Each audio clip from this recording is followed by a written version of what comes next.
Hi everyone, it's Nye here from NL Wellness, and in this short video I'm going to show you a series of exercises to try and build up to your front lever. Now I've got to say I can't do a front lever yet. I've gone up to straddle lever. It is a bit of a beast, it takes some time, but I can show you all the variations up until the front lever itself. What I would probably do is either do what I call parallel pull-up, it's known as an inverted row. And you grab something like a parallel or bar anywhere, tuck yourself under it. We'll start right from the beginning. Bring your knees right up towards your bum. Push through your feet, hands shoulder width, arms straight. It's very important to remember that. And what we need is a scapular retraction, where you squeeze your shoulder blades together, and a scapular depression, where you then bring them down towards your bum. So, arms straight, hands shoulder width apart, scapular retraction and depression. Bum off the floor, and what we do is you put up, trying to make sure your nipple line hits the bar itself, because you're going to be tempted, your feet are going to want to push you backwards. Try not to let that happen. Then you can progress by doing the same thing, but with your feet further away, until you can do it with your legs completely straight, like so. Now, once you can do that, you're going to go into your basic tucked lever. Alright? So, all the points remain the same, however, you're going to bring your knees right to your chest and try and hold yourself off the floor. Alright?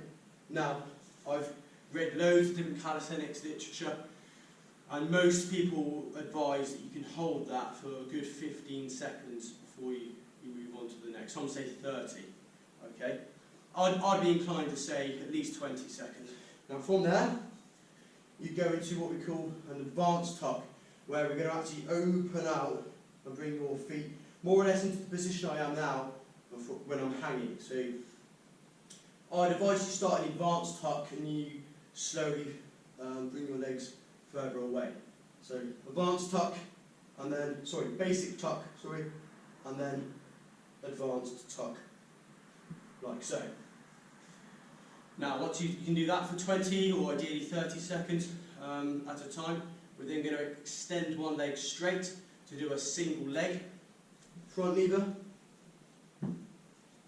Remember, again, I cannot state enough the importance of doing a scapular retraction and depression and really squeezing and holding that throughout. Arms straight as well, you're going to want to bend them. You've got to develop the straight arm scapular strength. So we're now going to do single leg front lever. Start tucked, advanced tuck, single leg. Try and keep your hips up and your arms straight. And then I'm going to give myself 10-15 seconds rest. And I'll just train, but I'll try and show you the straddle, which is where you bring your legs as wide as you can. This changes your centre of mass, so it's nowhere near as hard. It looks kind of just as impressive as the full front lever, but it's nowhere near as hard. So we'll give that a go now.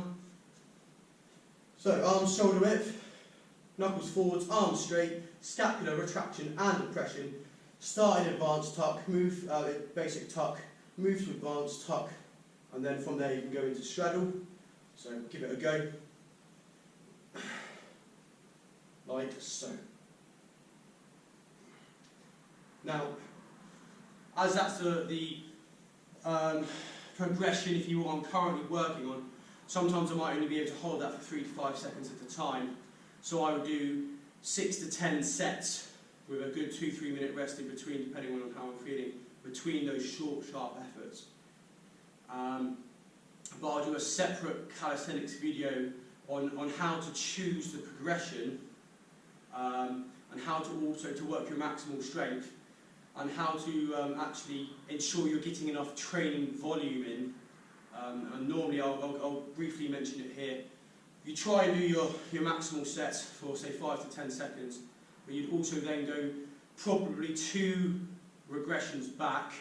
So if I'm working on doing a straddle, I'd go right back to advanced tuck, maybe with a band, and try and aim for 30 to 40 seconds at a time.